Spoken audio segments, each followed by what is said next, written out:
A Luanda está Gente, chegando. querem que eu inicie a gravação ou alguém está... Não vai ficar no comando das gravações. Não, acho que a Não, Valéria já foi. começou. Alguém Já foi, conseguiu, ó. obrigada, Edna. Bom, só estamos esperando a Karine trazer a resposta da professora Daniela e saber se a Luanda já está aí na nossa sala para que a gente possa iniciar, então, a Sim, já apresentação. cheguei. A professora Que Daniela bom. falou que já está na mesa. Já está aqui? Que bom, seja bem-vinda.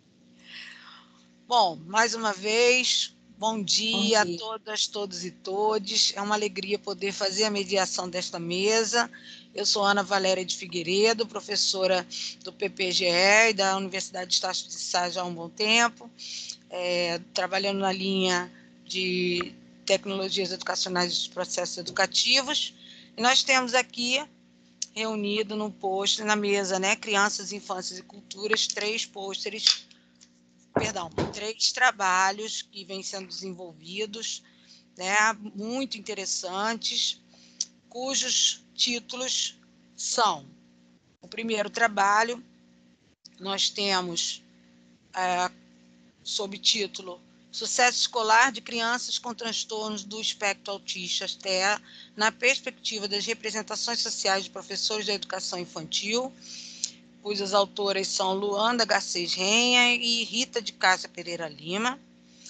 O segundo trabalho que nós teremos nesta mesa, sob o título A Técnica, a Vida por um Fio, como um exercício de construção metodológica, das autoras Karine dos Santos Araújo, Daniela Barros da Silva Freire Andrade, da Universidade Federal de Mato Grosso. E nós temos um terceiro trabalho, completando a nossa mesa, Diálogos Formativos, a Formação de Professores na Educação Infantil, das autoras Suelen Patarelli Miragaia e Edna Maria Querido de Oliveira Chamon, do PPGE, UNESA. E o primeiro trabalho também PPGE UNESA. Como nós tivemos as instruções... Ana, pois não, Rita? É que na sequência aqui do programa, a Karine está em primeiro. Sim, porque na sequência do resumo está invertido. Por isso que eu me peguei pelo resumo, mas... Não, sem problema, é que aí a Karine seria a primeira, que também é a nossa convidada, né? Faremos então essa... Sem problema. Sigamos então... O contato da Eliane Melo, lá daquele projeto de família? E tem alguém com o microfone aberto. Oi. Tem alguém com o microfone aberto e eu pensei que fosse alguma pergunta para nós. Então, vamos seguir o que está no nosso programa. Vamos começar, então, com a apresentação do trabalho da UFMT, que é justamente a técnica A Vida por um Fio, com um exercício de construção metodológica. Conforme nos foi indicado para a mediação da mesa, os trabalhos têm em torno de 15 minutos, né, para serem apresentados, para que no final nós possamos abrir para o debate, para as perguntas, para as considerações. Tá bom? Muito obrigada pela presença de todas, todos e todes. E vamos, então, quando estiver faltando 5 minutos para completar os 15, eu aviso, tá? Não se assustem. Muito obrigada. Vamos lá. Bom dia. Vou compartilhar aqui a apresentação.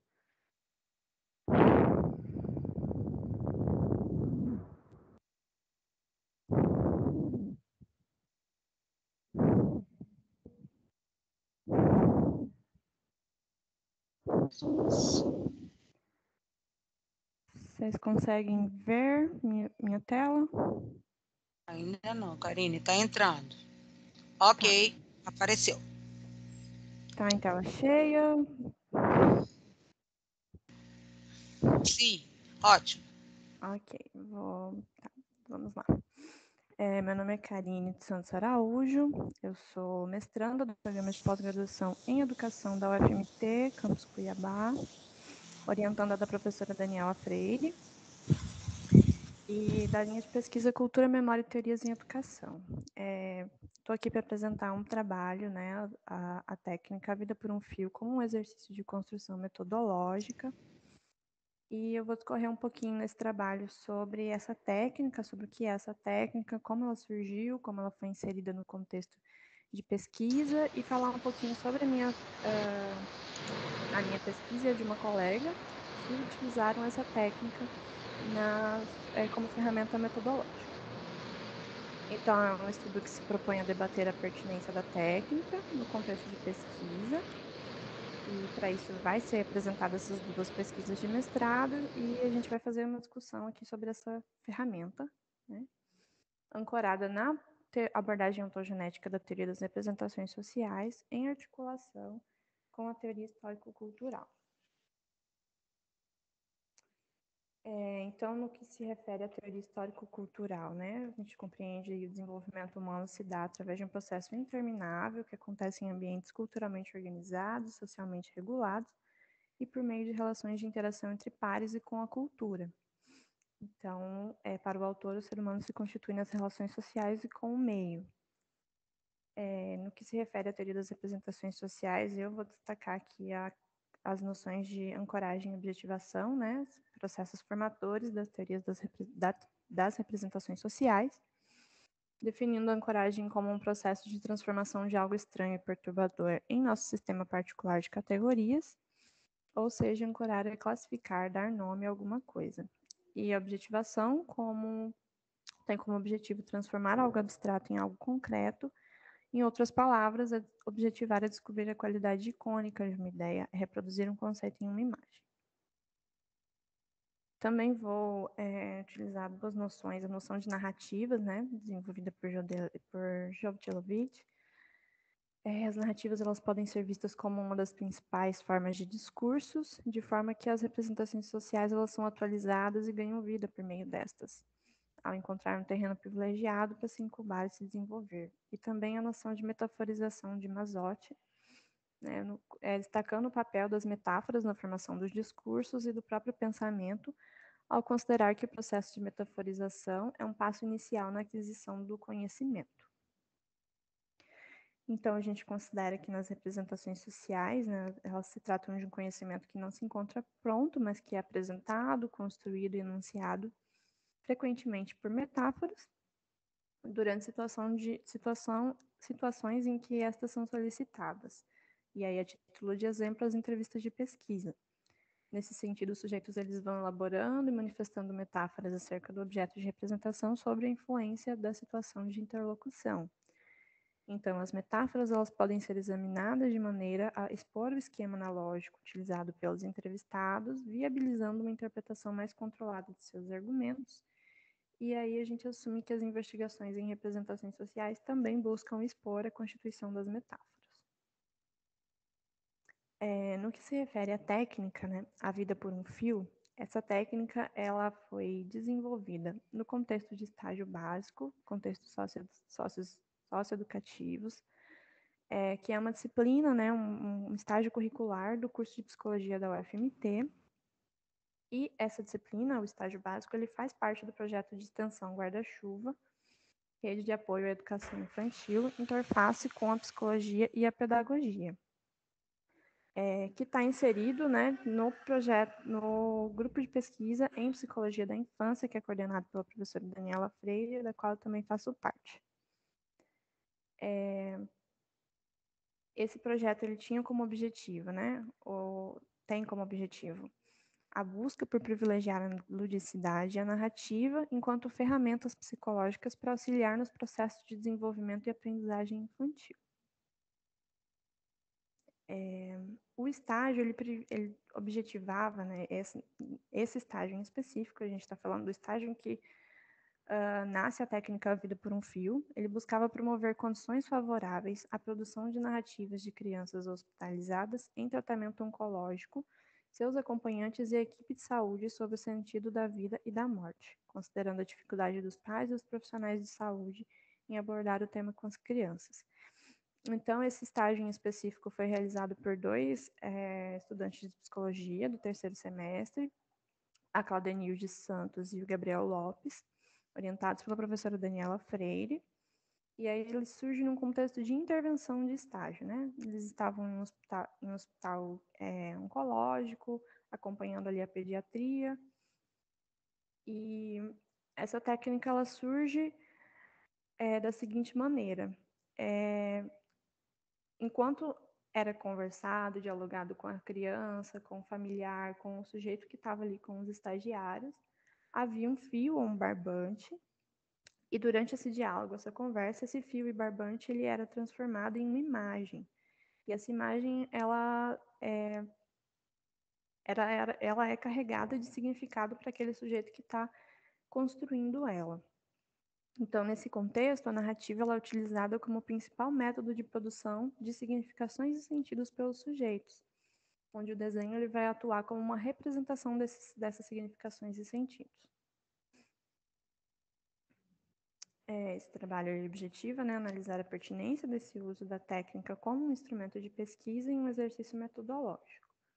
E para isso a gente vai apresentar duas pesquisas. A primeira é uma dissertação de mestrado, que foi concluída agora em 2021, e ela se chama Mãe, foi assim que você chorou quando a minha irmã morreu? Práticas educacionais no anúncio da morte para, pela e com crianças no contexto da pandemia de Covid-19, um estudo em representações sociais, desenvolvida pela Milene Carvalho, objetivou identificar e compreender os conteúdos representacionais sobre morte e sobre criança compartilhados por educadores, considerando os elementos orientadores de práticas educacionais que tratam do anúncio da finitude da vida para o público infantil, no contexto de pandemia de Covid-19 em Cuiabá, Mato Grosso. Foi utilizado aí entrevista semi-estruturada, né, adaptada para uma abordagem remota devido à pandemia, e a técnica como um suporte à organização do pensamento, atuando na produção de imagens síntese do conteúdo representacional. Karine, por favor, a gente vai pedir para você colocar o microfone mais perto, que está muito baixinha a tua voz, tá? Tá, eu vou tentar falar mais alto também. Melhorou, obrigada. Nada. O roteiro de entrevista dessa pesquisa, né? Ele se organizou em torno das questões dos dados sociodemográficos, a contextualização do contexto da pesquisa, do tema, associação de palavras criança e morte, a indução de narrativas com a produção imagética, que é onde vai entrar a técnica Vida por um Fio, buscando estimular os sujeitos ao exercício narrativo, organizado uma espécie de álbum de memórias. Então, abordava-se os temas a vida na pandemia, o adoecimento e a morte anunciados pela pandemia, a criança diante da pandemia, e a conversa com a doutora Ana Tsuru, que é um perfil do Instagram que externaliza um projeto de extensão, né, do grupo de pesquisa do GEPIM, e em um das suas publicações havia um vídeo que contextualizava a técnica Vida por um Fio, apresentava ela. E aí isso era também um tema abordado com os sujeitos participantes dessa pesquisa. Ao final de cada um desses temas, a pesquisadora solicitava ao participante que produzisse uma imagem com esse fio ou barbante que ele trazia no momento ali da entrevista. A segunda pesquisa, que é a que eu estou desenvolvendo, é representações sociais de adolescentes e estudantes acerca das práticas de autolesão, que visa compreender quais os conteúdos representacionais de adolescentes matriculados no ensino médio da rede pública estadual de educação acerca das práticas de autolesão. Também utilizou da entrevista semi-estruturada adaptada para uma abordagem remota e também utilizou a técnica Vida por um Fio. No roteiro de entrevista dessa segunda pesquisa, que também é uma dissertação de mestrado, né, está em andamento, ele foi subdividido em algumas temáticas também, né, os dados sociodemográficos, a evocação imagética, que é onde vai ser inserida a técnica, a dimensão informacional, atitudinal, a dimensão das práticas, dimensão identitária, acolhimento e prevenção. No segundo tópico do roteiro de entrevista de evocação imagética, a gente convidava o adolescente ou a adolescente participante a produzir uma imagem a partir da seguinte questão. Se o ato de se cortar fosse como fazer uma tatuagem, que mensagem essa tatuagem teria e se você poderia representar essa tatuagem com esse fio? Né? Então, solicitava que o adolescente trouxesse um fio ou um barbante para o momento da entrevista remota ali, e aí era pedido para que ele fizesse uma tatuagem, né, representasse essa mensagem do corte, de se cortar através do fio, como se fosse uma tatuagem, e pedia-se para que o adolescente falasse sobre isso, sobre essa produção imagética. E no final da entrevista pedia-se para que, perguntava-se, né, questionava-se se o adolescente gostaria de mudar o desenho que foi produzido, a tatuagem que foi produzida, ou se não, e falar por quê, né, mudar ou por que não mudar.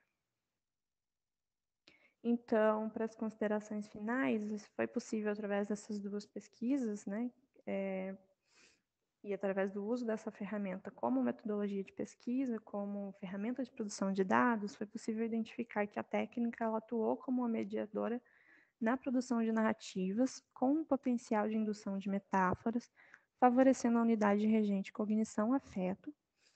Também esse processo de indução de metáforas e o manejo do fio, eles atuam na produção imagética, então eles sintetizam de alguma forma as redes de significados e propiciam a manifestação das singularidades dos participantes, atuando então na unidade sentido e significado, né, que são unidades regentes da teoria histórico-cultural de Vygotsky.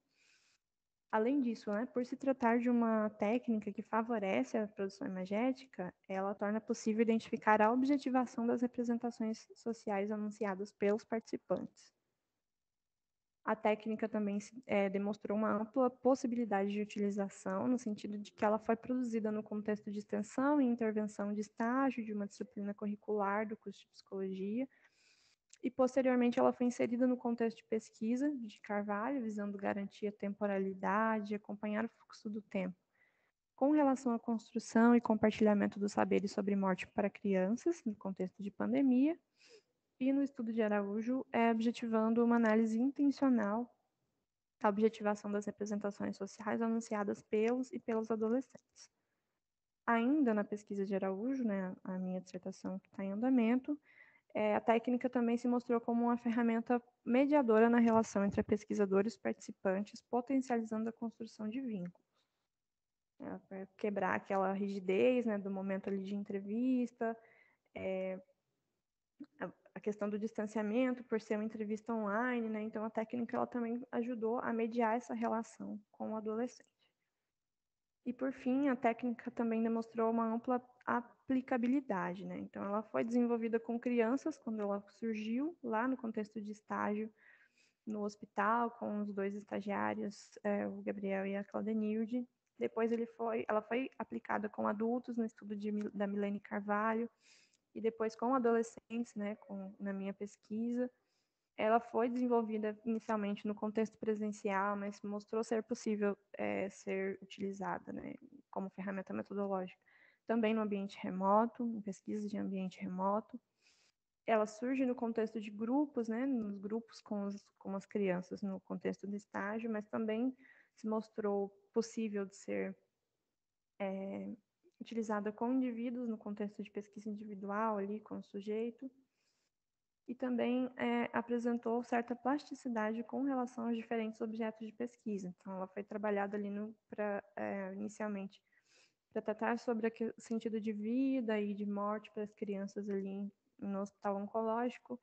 Depois ela retoma para ser trabalhada a questão do anúncio da morte para crianças no contexto de pandemia, e também utilizada para tratar, falar-se, né, sobre a autolesão na adolescência.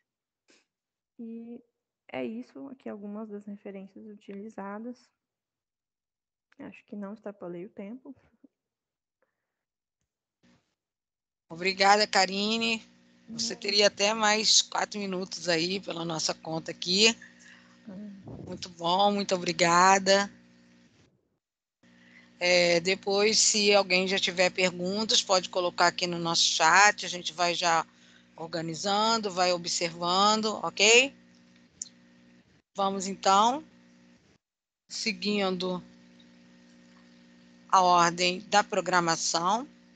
Vamos ter, então, agora a apresentação do trabalho Sucesso Escolar de Crianças com Transtorno do Espectro Autista, TEA, na perspectiva das representações sociais de professores da educação infantil, das autoras Luana Garcês Ranha e Rita de Cássia Pereira Lima. Vamos lá, então. Bom dia. Vou compartilhar o material.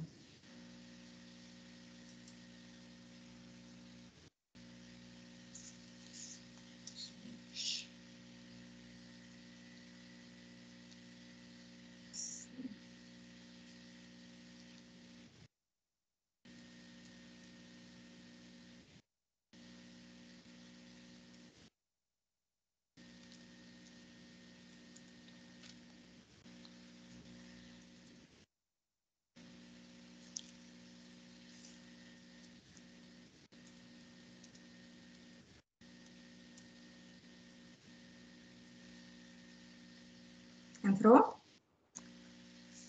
Sim. Sim, Luana, estamos vendo. Vou tentar ampliar aqui a tela para ficar melhor. O meu trabalho se refere ao sucesso escolar de crianças com a perspectiva da teoria das representações sociais de professores da educação infantil.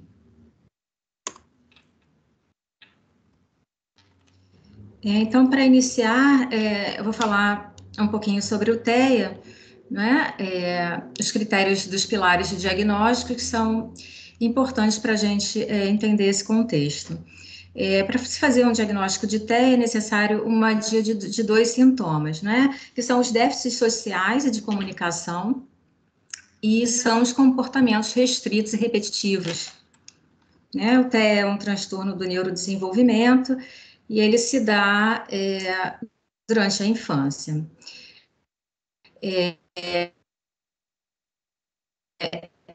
Dentro do teste, né, que a gente pode considerar o leve, o moderado e o severo, e esses níveis, eles se relacionam com o quanto de apoio a criança precisa para executar o que ela precisa. Então, quanto menos apoio, mais leve será o transtorno, quanto mais apoio ela necessita, mais severo será. A prevalência em 2020, pelos últimos dados que temos, é de 1 para 54, né, de pessoas com autismo. E na nossa pesquisa nós lançamos alguns objetivos. O objetivo geral é o de investigar as representações sociais de sucesso escolar de crianças diagnosticadas com TEA por docentes da educação infantil de escolas públicas e privadas no Rio de Janeiro.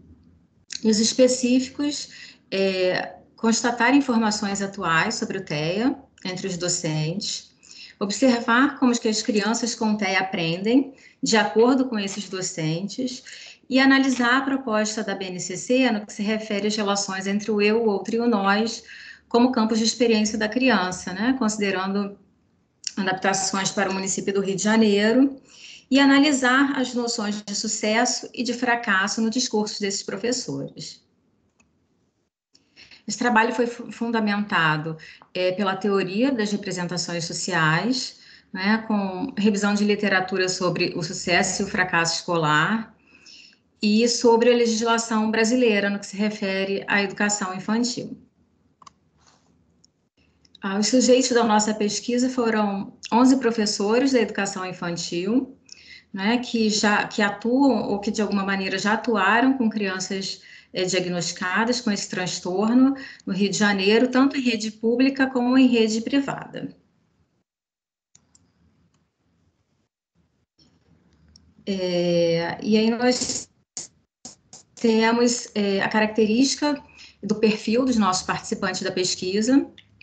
Então, por faixa etária, onde a menor idade é de 26 anos e a maior é maior que 47. Temos o tempo de atuação desses profissionais na educação infantil, assim como o tempo de atuação na educação infantil com essas crianças diagnosticadas com TEA, onde a maior parte dos nossos professores possuem pós-graduação e são de escolas privadas. Públicas e privadas, sendo que a maioria se encontram em escolas privadas. A metodologia da nossa pesquisa, né, foi uma pesquisa qualitativa, A partir de geração de dados se deu a partir de entrevistas semi-estruturadas, formulário de caracterização socioprofissional e análise documental da BNCC. E a análise de dados, nós utilizamos a análise de conteúdo na perspectiva de Bardhan.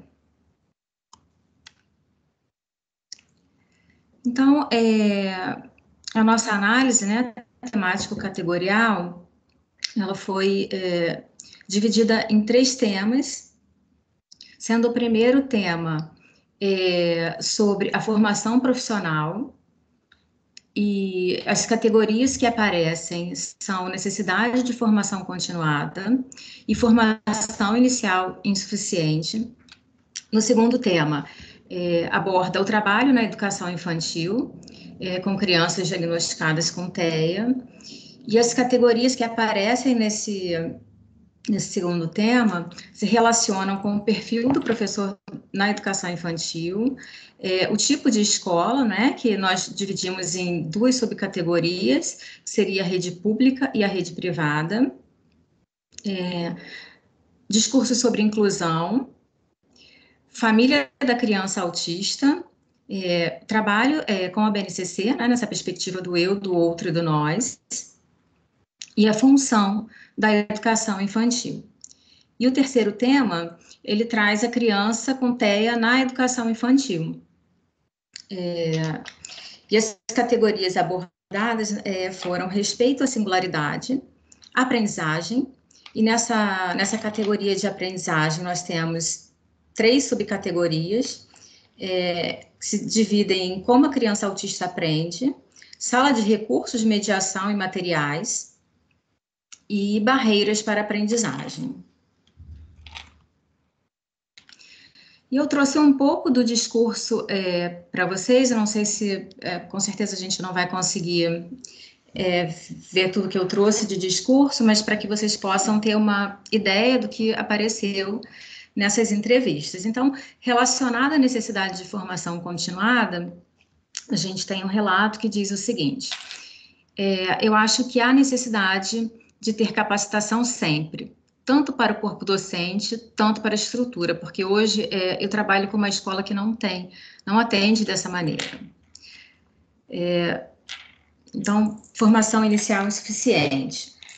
Quando a gente faz uma faculdade de pedagogia, tem 3, 4 disciplinas voltadas para a inclusão, e é muito superficial. Então, eu acho que tem que mudar a base mesmo, preparar melhor esses profissionais que vão atuar com essas crianças. Eu faria isso, eu mudaria a base, que é a formação mesmo dos profissionais. A segunda categoria, que é trabalho na educação infantil, o segundo tema, desculpe, que é trabalho na educação infantil com essa criança com TEA, ele se divide em mais categorias, e eu também trouxe alguns exemplos, não vou conseguir ler todos aqui. Mas eu queria destacar a subcategoria da rede pública e privada, um tipo de escola. Em referência à rede pública, a professora disse o seguinte: no município, a educação infantil ela tem uma visão assistencialista. Ela não é voltada para as questões pedagógicas, mas formalmente é mais como um meio de as mães terem onde deixar seus filhos quando vão sair para trabalhar e estão dentro das comunidades, a maioria. Em relação à rede privada, há mais facilidade, porque uma criança na particular já está na creche desde 1 ano, e já voando baixo, falando, nomeando, escrevendo, pintando, fazendo 1000 coisas.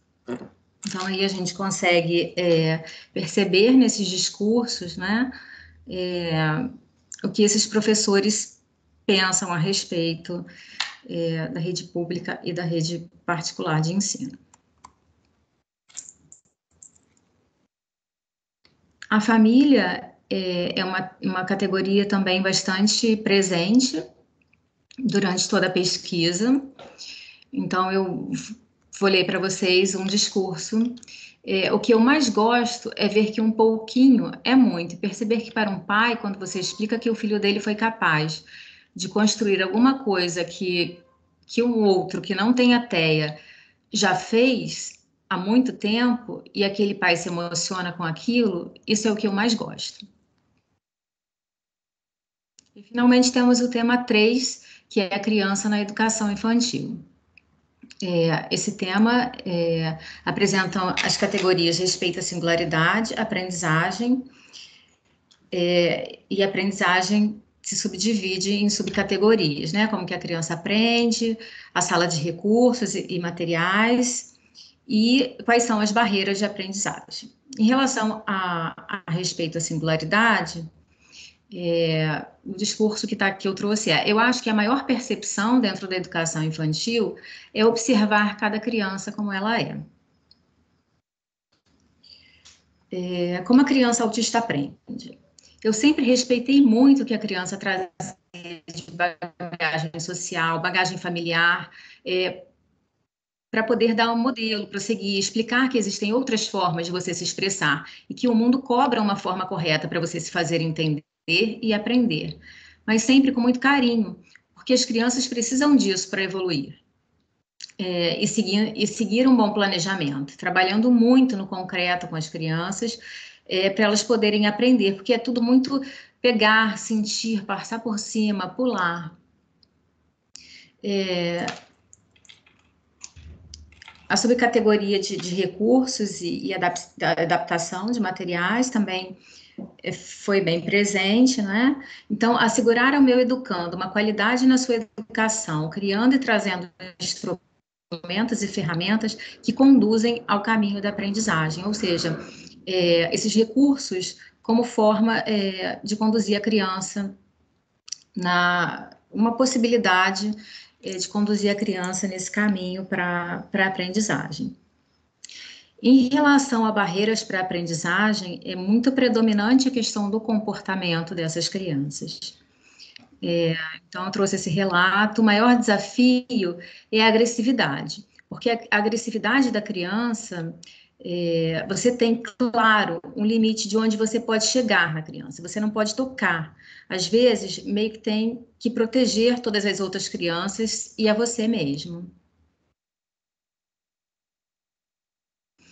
Então, eu trouxe aqui uma proposta, né, uma hipótese interpretativa desse núcleo figurativo da representação social, do sucesso, pelos professores da educação infantil.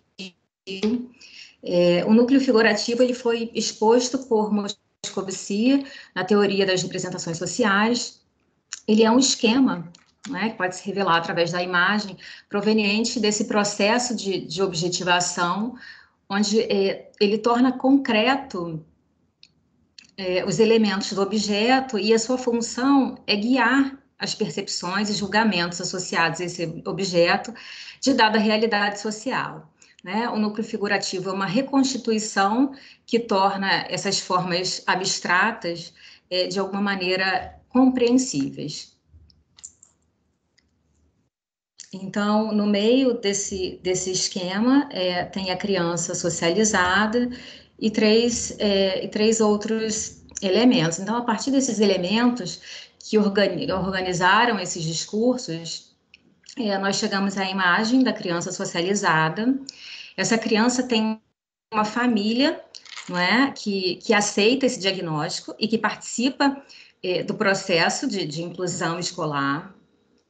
E, preponderantemente, é um professor que inclui esse aluno, né? E dessa forma, esse aluno é feliz no ambiente escolar. Então, essa imagem de criança socializada é o sucesso escolar, né? Vale lembrar que a escola, ela pouco apareceu.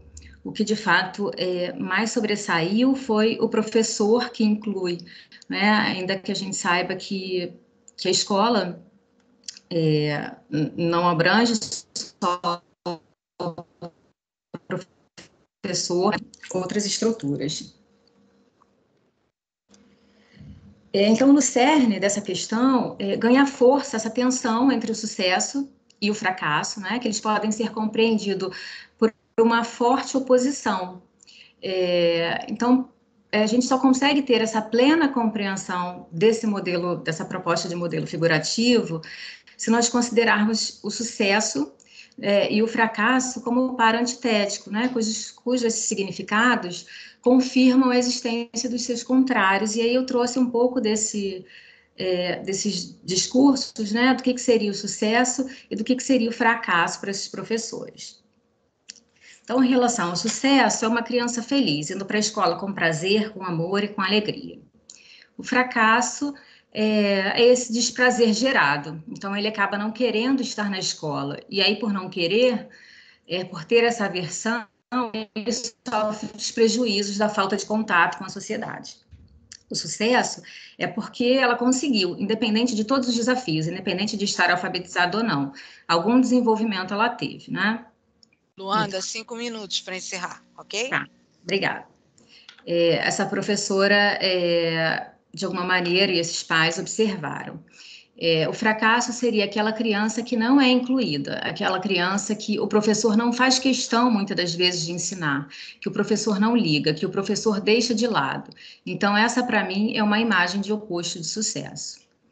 O sucesso é a questão da família, a aceitação e a parceria com a família. Eu acredito que se eles não tivessem a compreensão e a aceitação do trabalho, teria sido muito mais difícil, muito mais complicado. E o insucesso são os pais que deixam essas crianças dentro de casa e não fazem nada pela criança, ou a escola que diz que faz e não faz. Então, eu trouxe uma consideração em relação à infância, em relação à criança.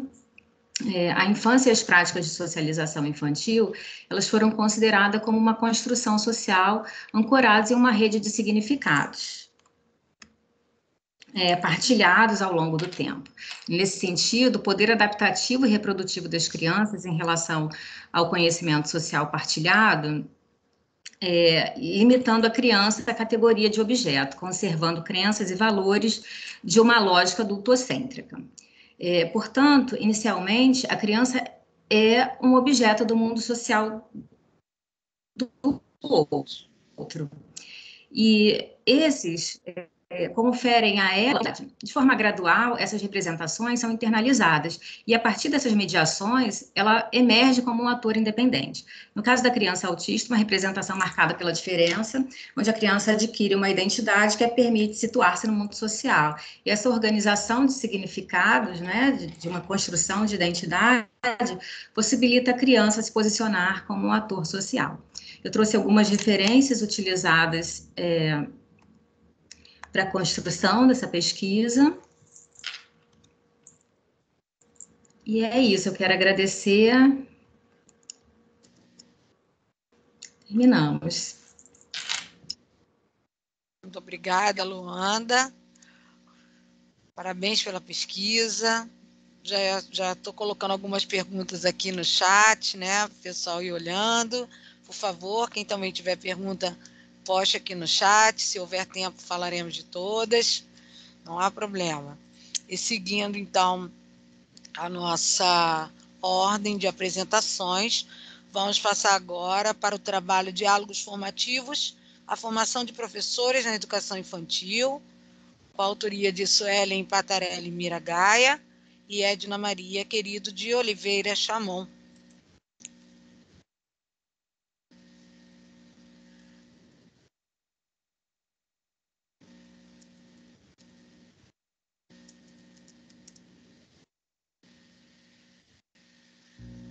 Olá, bom dia a todos e todas. Vocês estão conseguindo ver já a minha apresentação? Sim, Suelen, muito bem, por sinal, e te ouvindo também. Ok, vamos lá então. A nossa proposta de apresentação hoje é falar sobre os diálogos formativos, a formação de professores na educação infantil. Então, eu sou orientanda da professora Edna, do doutorado, e a gente veio apresentar aqui um pouquinho do nosso trabalho em relação à pesquisa sobre a infância. Então, sobre o que nós falamos? Nós viemos conversar aqui hoje sobre a formação continuada, sobre representações sociais e sobre os professores da primeira infância. De onde a gente parte, né? De onde partimos, eu e a professora Edna? Nós fizemos um estudo num sistema municipal de ensino, em 4 escolas de educação infantil, e aí nós desenvolvemos essa pesquisa por meio da formação continuada em HTPC, que foram realizados 5 encontros, e nós estudamos esses 5 encontros, que foram realizados de forma remota, para 59 professores atuantes na educação infantil. Qual foi o nosso objetivo? Qual é o nosso objetivo desse estudo? Foi investigar as representações sociais de professores sobre a proposta de rodada colaborativa formativa realizada em HTPC, que é o horário de trabalho pedagógico coletivo realizado nas escolas, depois do horário de aula. O nosso referencial teórico foi a teoria das representações sociais, de Moscovici, utilizamos Chamon.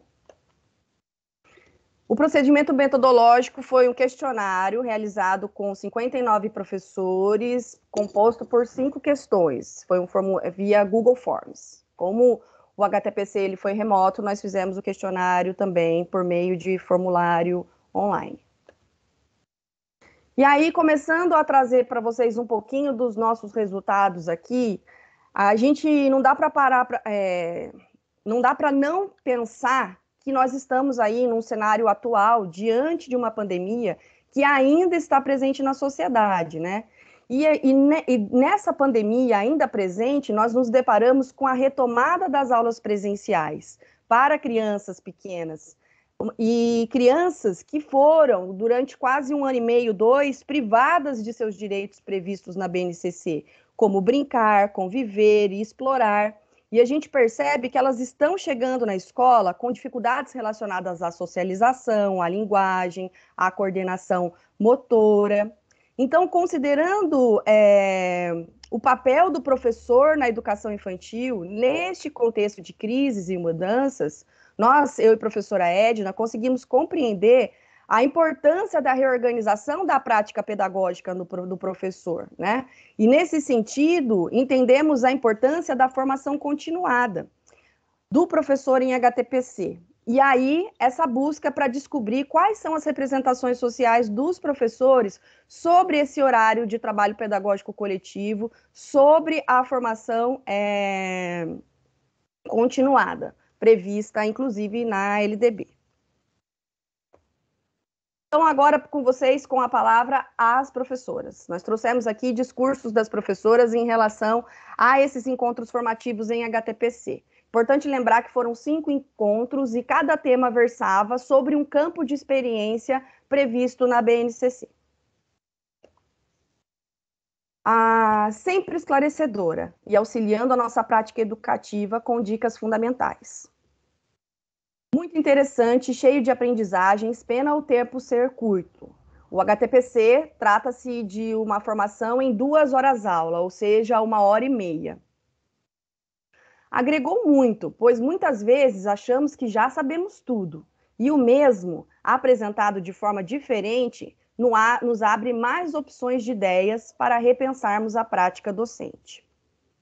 O encontro possibilitou uma reflexão sobre o raciocínio lógico, e forneceu ferramentas para potencializar o desenvolvimento infantil.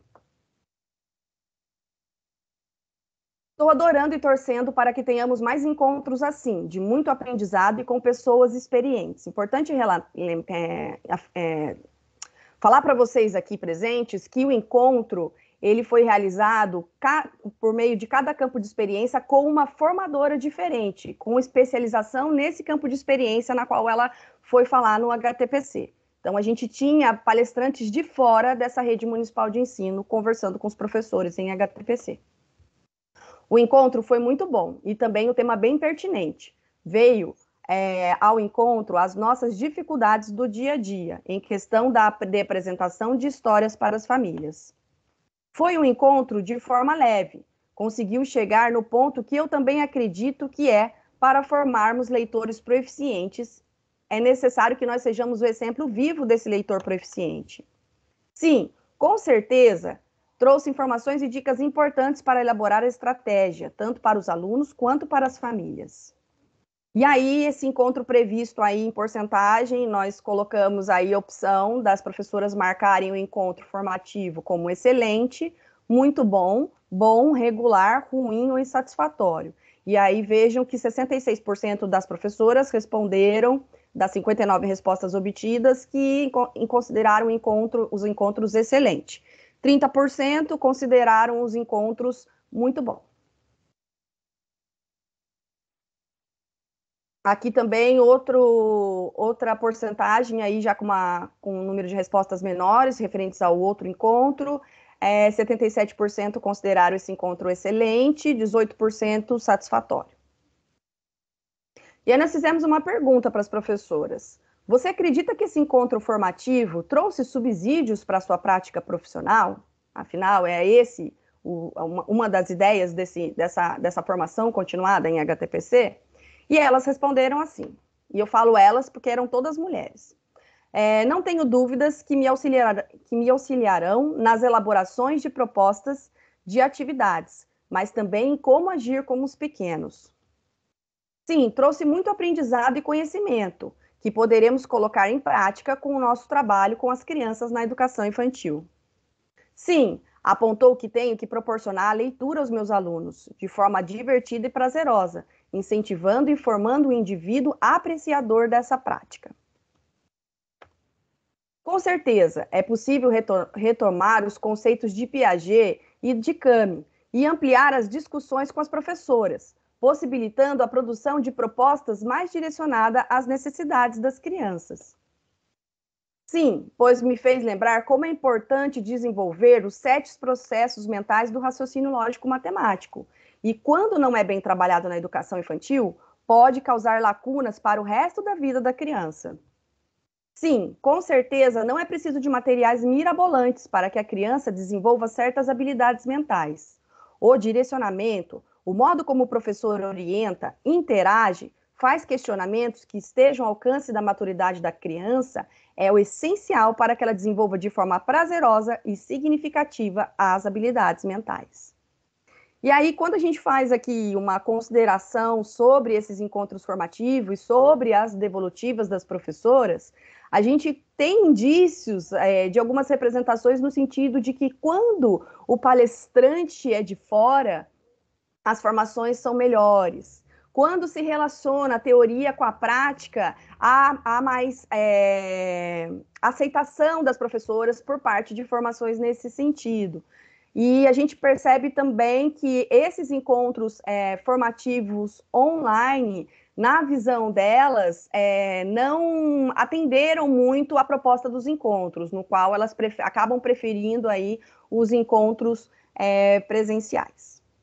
E eu finalizo aqui minha apresentação com vocês.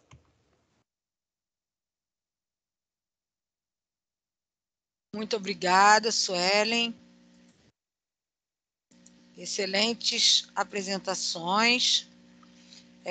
Por favor, quem tiver pergunta, mesmo que não queira postar, microfones abertos, podemos fazer também as perguntas diretamente.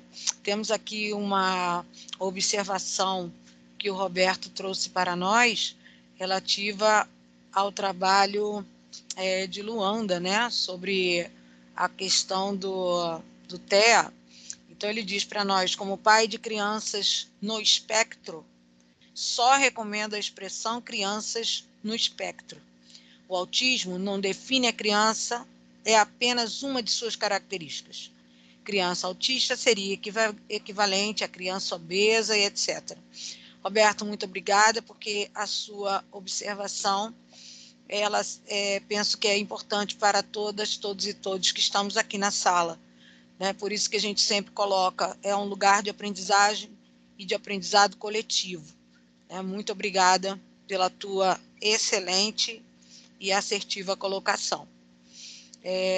Enquanto a gente espera as outras perguntas, divulgando que a lista de presença já foi colocada aqui no chat também pelo Roberto, muito obrigada. E então, enquanto a gente espera as outras perguntas, eu vou direcionar algumas que eu mesma coloquei aqui, mas que ficaram como curiosidade para mim. Né? A primeira pergunta, na ordem de apresentação dos trabalhos, eu coloco para a Karine, né?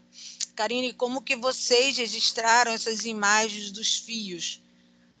Achei bastante interessante, né, esse uso de um material não estruturado para dar conta de uma questão que vocês estavam trabalhando e que emergia, né? E como que vocês organizaram esse álbum de memórias?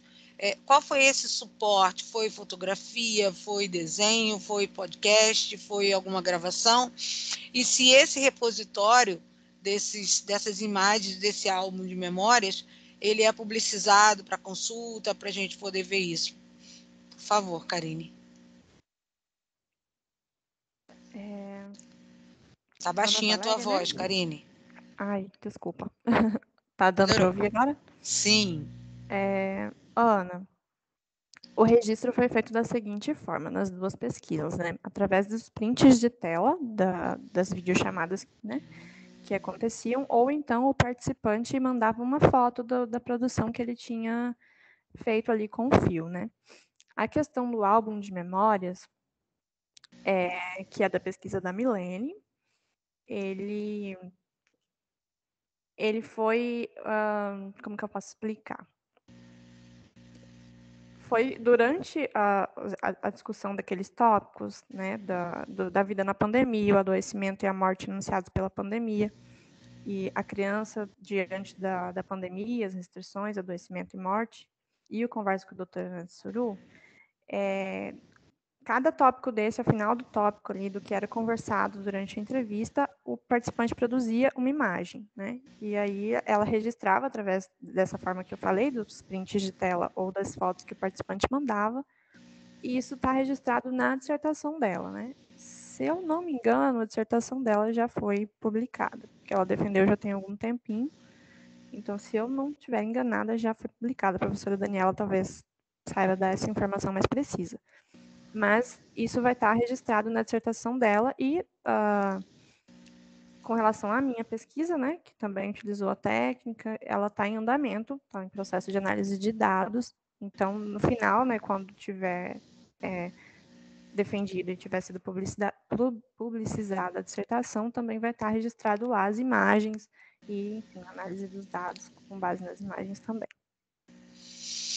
Muito obrigada, Karine. Se você, por favor, puder, pelo menos o nome completo da Milene e o seu, postar aqui no chat para nós. Vou colocar, sim. Né, a sua pesquisa em andamento e da Milene, para que a gente possa fazer a consulta, que são trabalhos muito, muito interessantes, porque, como vocês colocaram muito bem, estão nessa interface, né?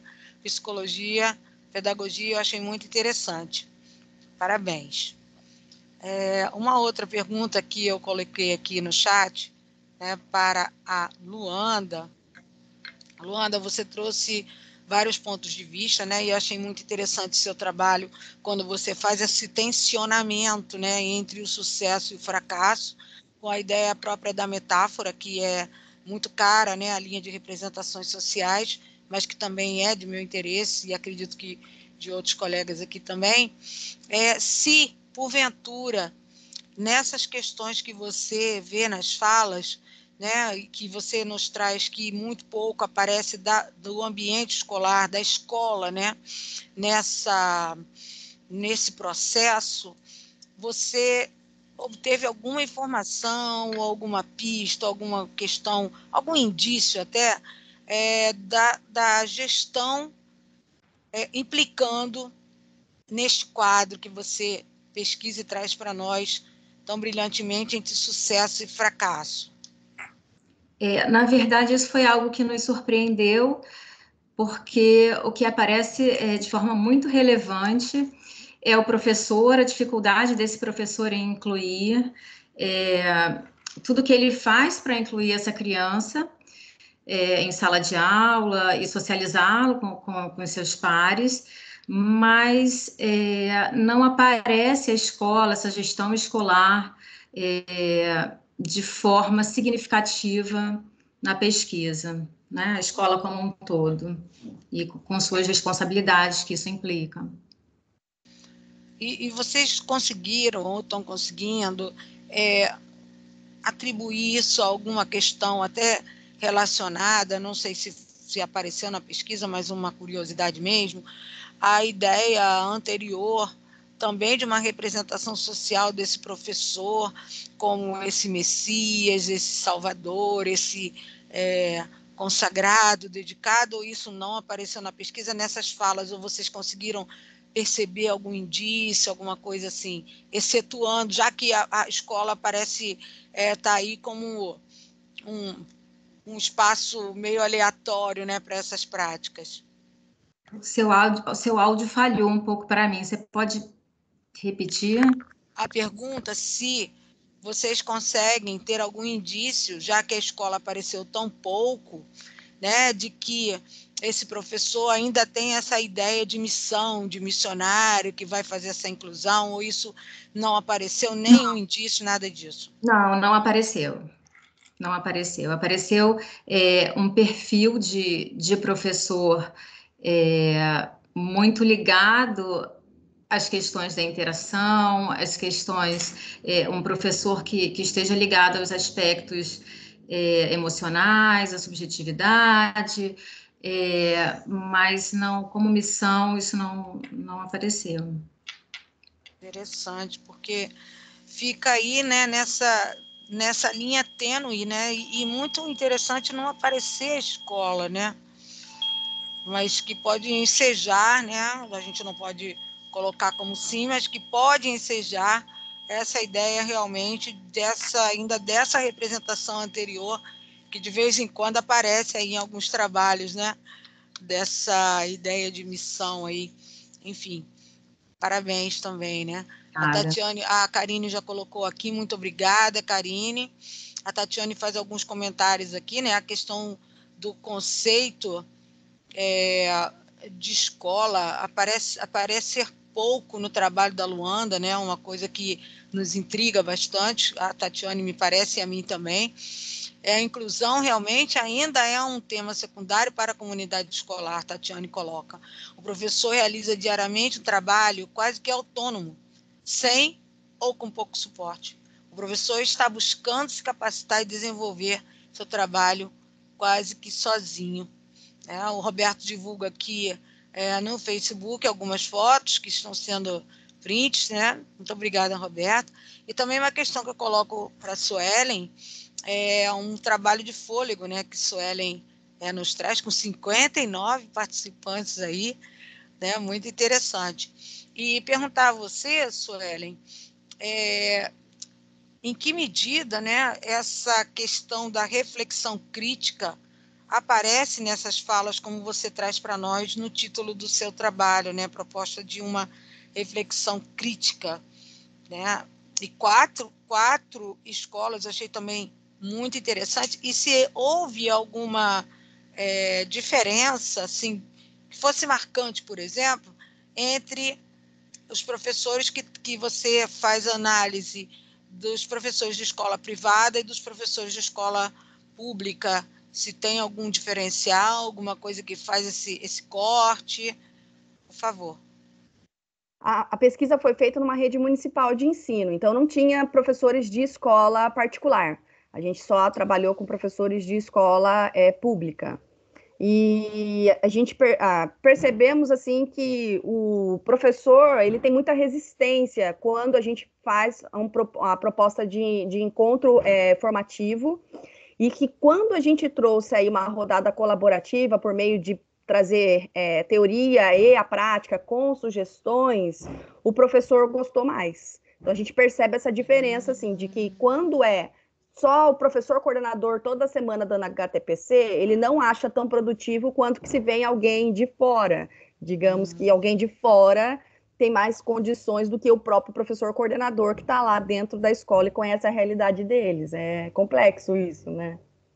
Entendi, muito, muito interessante. É porque quando você iniciou a tua fala, me pareceu que também havia professores da rede privada. Nenhum desses professores ele é concomitante, pública e privada? Ou não apareceu isso na pesquisa? Não apareceu. Acho que, mas eu já posso te dizer, porque eu conheço as 4 escolas, que assim, se tiver um ou outro, porque quase todos eles, 90% tem carga dobrada nesse município, né? Carga completa, digamos assim. Então, trabalham o dia inteiro na rede municipal. é um ponto aí interessante para estender a pesquisa, né? Porque por que consideram o de dentro não tão autorizado como parece, né? E de fora, qual é a dimensão de autoridade aí, né? Para poder um ter esse eco e o outro não ter. Muito interessante. Muito bom pensar nisso, né? Até porque, penso eu também em metáforas, que quando a gente tem num ambiente que os próprios colaboradores, professores que sejam, vão apresentar o seu trabalho para os pares, a gente usa a expressão a prata da casa e não o ouro da casa, né? Então, permita-me pensar em metáforas, porque sabemos, em termos de valores atribuídos ao ouro e à prata, me parece que o ouro, né, isso é constatado, que o ouro tem um valor maior, né? Então, pensar também que as nossas representações precisam lidar diretamente com as expressões que usamos. E aí vamos passar a usar, então, o ouro da casa e não mais a prata da casa, né? Muito bom. Estou vendo aqui que o chat agora está sendo bem utilizado. A Tatiane faz para nós um comentário, né, uma pergunta sobre o trabalho de capacitação, creio eu que é para você mesmo, Suelen. Não sei, né, porque ela não diz, mas vamos lançar a pergunta. Sobre o trabalho de capacitação e formação continuada, será o objetivo do trabalho verificar qual a forma de elaboração do curso ou conteúdo da formação? Seria algum tempo solicitado pela equipe de professores ou algo desenhado pela Secretaria de Educação? Tatiane, eu acredito que a pergunta seja para a Suelen. Vou responder. Essa ação não veio da Secretaria de Educação. Essa Secretaria de Educação ela tem 82 escolas de educação infantil. Então, essa iniciativa partiu de uma professora coordenadora que, inquietada com as formações que estavam sendo realizadas de forma remota, fez convite para 5 palestrantes virem versar sobre esses temas. E aí, essa professora coordenadora, ela é atuante em 2 escolas. E aí ela fez o convite para mais 2 escolas próximas das suas escolas de atuação. E aí, por isso, 4 escolas. Essa foi a definição aí, o critério de escolhas. Não teve um critério, na verdade, foi um convite, né? E aí a gente foi um encontros chamados de rodada colaborativa. E aí foram temas, assim, por exemplo, que trouxeram uma especialista que desenvolve já trabalhos com a matemática na educação infantil para falar, da área de leitura e de escrita, uma autora que publica livros para a educação infantil, para o público-alvo da educação infantil, já foi também convidada para falar e ela aceitou. Então, por isso que houve essa aceitação. E todas elas foram propostas que trouxessem a relação da teoria com a prática, e aí a praxis na escola, né? Muito interessante essa ideia de encontros colaborativos. Muito interessante. A Natália Araújo de Sá coloca aqui para nós também. Existe uma questão pertinente ao trabalho de inclusão do aluno público-alvo da educação especial. O professor capacitado e professor especialista que, em tese, trabalhariam em colaboração. E o que falta é o suporte dos professores especialistas, agente de apoio e o plano educacional individualizado para aprendizagem com o discente. Esses suportes que dificultam o acesso, permanência com a aprendizagem. A questão também está na dificuldade de organização das políticas públicas municipais, entre outros. Então, acredito que, Luanda, se você quiser falar um pouco sobre isso.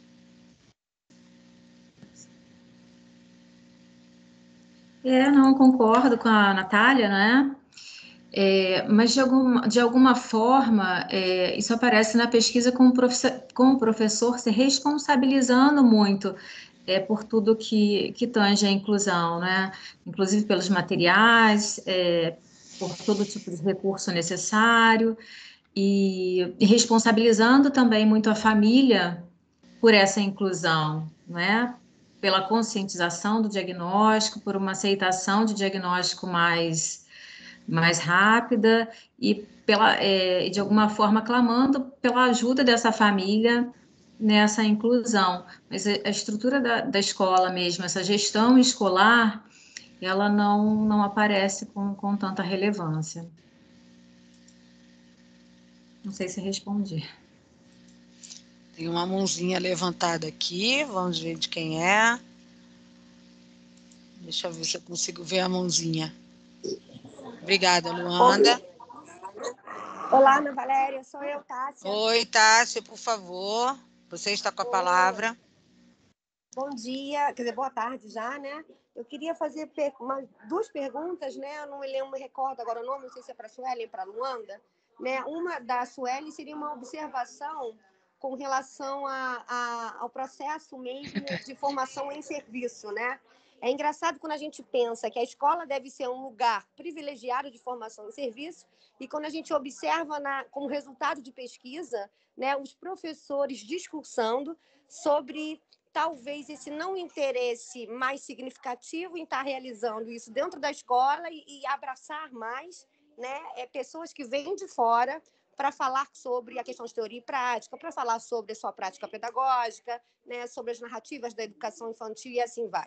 Isso nos faz refletir enquanto educadores, né, e gestores, né, no meu caso, o quanto que se faz importante, né, trazer em foco, né, e validar esse processo de formação dentro da escola como um lugar de privilégio mesmo para essa continuidade, né, que deve ser contínua essa formação. Então, é uma observação que nos deixa muito inquieto, né? Então, saber que um professor, às vezes, prefere ouvir de fora aquilo que ele poderia ouvir de dentro, né? Que traria, talvez, né, uma maior eficácia para o seu trabalho, já que a gente fala sobre as realidades locais e discute potencialidades e fragilidades locais. A segunda questão seria também, acho que agora é para a Luanda, né, e versaria sobre a questão dos professores de educação infantil em redes públicas e redes privadas, né? Ela fez um recorte de uma professora que atua na rede pública, dizendo que o professor relatando sobre a questão do assistencialismo, né? Então isso também nos remete a um cuidado maior, né, dessa fala sobre educação pública na educação infantil, né? Porque hoje, em várias redes municipais, estaduais, né, a gente tem a BNCC e legislações nacionais que regem a nossa prática, né? E a gente precisa estar atento ao binômio cuidar e educar. Então, essa visão assistencialista, ela já caiu, né? Então, aquele professor que ainda permanece, né, em estar priorizando, não só ele, mas às vezes é uma fala das famílias, né, que trazem para dentro da escola, né? Então, esse professor, talvez, então cabe nós também orientá-los, né, sobre essa questão de, enquanto pesquisação, não se fala mais em assistencialismo, seja lá na rede pública ou rede privada, né? A gente fala no binômio de cuidar e educar, né? Então, fazer com que essa criança desenvolva de forma holística, de que ela potencialize, que nós possamos potencializar suas aprendizagens significativas, promover também. Então, esse cuidado, né? Porque às vezes a gente acaba tirando um recorte e dando a amplitude de uma imagem de que o professor da escola pública, da educação infantil, pensa dessa forma, né? Então, assim, é somente dois visionamentos aí que possam vir a contribuir, que já trouxeram, com certeza, contribuições para a minha fala, para as minhas narrativas, enquanto profissional da educação infantil e atuante da rede pública municipal de ensino. Obrigada, professora. Obrigada, colegas. Obrigada, Tássia. Suelen e Luanda, se vocês quiserem se colocar, por favor. Temos 5 minutinhos ainda. Sobre a questão da formação continuada em horário de serviço, e aí quando a gente para pensar, eu acredito que a gente precisa mesmo valorizar as práticas que são realizadas dentro da escola e a formação continuada ser voltada para a realidade da escola, para as crianças que estão lá. Só que a gente percebe ainda que algumas escolas direcionam o seu HTPC para recados administrativos, para elaboração de materiais, por exemplo, de EVA, para elaboração de caderneta. Então, há uma própria desvalorização por parte da gestão em relação a esse encontro formativo e a sua finalidade em si, né? E aqui a gente está falando de 59 professoras de uma rede municipal que tem mais de 3 mil professores. Então, assim, é um recorte bem pequeno, né? Então, eu trago aspectos que surgiram no discurso delas, que não necessariamente sejam de outros, né? E acredito que se a gente for fazer essas mesmas perguntas para as professoras coordenadoras e para a equipe gestora, o resultado pode ser diferente, né? Deve ser diferente. Então, é importante a gente discutir em qual contexto, né?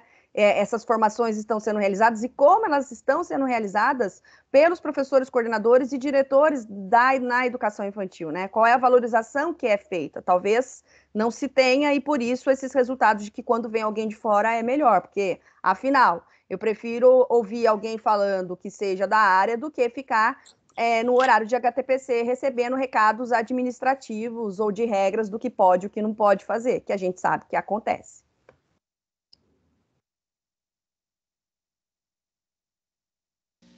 Luanda, por favor. Obrigada, Suelen. Então, Ana, apesar desse binômio, né, do cuidar e do educar que a gente conhece, é um recorte desse grupo, né? Eu trouxe esse recorte do grupo que eu pesquisei.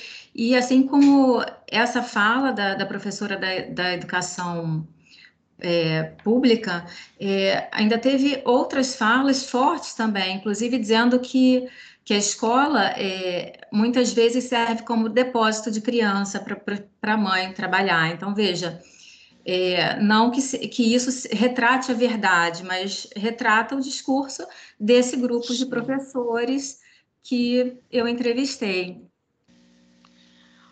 Ok, Luanda, obrigada. Muitos elogios, excelentes trabalhos, temas muito atuais e interessantes. A Beatriz nos coloca, né? Na verdade, é responsabilidade de todos a ideia da inclusão, né? Até porque o que vejo é tudo menos a inclusão, infelizmente. Preciso defender a inclusão de fato, defender os direitos de nossos alunos com deficiências ou dificuldade de aprendizagem. Sou disléxica e, infelizmente, nunca tive apoio, só rótulos, que vai ao encontro do que o Roberto coloca para nós aqui, né? Questão muito importante desse rotular. A Carmen faz uma pergunta, não sei se teremos tempo, precisamos de 2 minutos para encerrar. Uma pergunta para a Luanda, mas deixo aqui também. Quais são os profissionais que aparecem na sua pesquisa, responsáveis pelo cuidado e educação dos estudantes, público-alvo da educação especial no cotidiano da educação infantil? Tatiane faz elogios, a abertura foi maravilhosa, a prática e a teoria, né, maravilhosos, os convidados. Natália coloca para nós, só agora está se tendo uma sistematização para a organização de atendimentos para os estudantes com distúrbio e dificuldade de aprendizagem em algumas redes municipais. A Tássia coloca também que a fala da Sueli, infelizmente, é verdadeira, precisamos valorizar os processos formativos dentro da escola. A Tatiane coloca para nós, já trabalhou em rede de educação na cidade do Rio, sim, que o discurso é educativo, mas realmente a prática é assistencialista, né? A Tássia responde. E aí eu vou já nos encerrando aqui a nossa sala, mais uma vez agradecendo muito a presença de todas, todos e todos, parabenizando a organização da jornada, né, de todo o suporte, verdadeiro espetáculo. Trabalhos consistentes, trabalhos instigantes e que nos fazem pensar muito, né, não só na prática acadêmica profissional, mas, sobretudo, nas nossas práticas de vida, né, vida cotidiana. Passo a palavra à professora Estela, que precisa de dar um recado, por favor. Bom dia, já boa tarde, né? Primeiramente, eu quero agradecer, né, em nome até da comissão, né, a participação da professora Ana Valéria nesta mesa, foi muito boa, a participação da Karine, da Luanda, da Suelen, né, as suas orientadoras,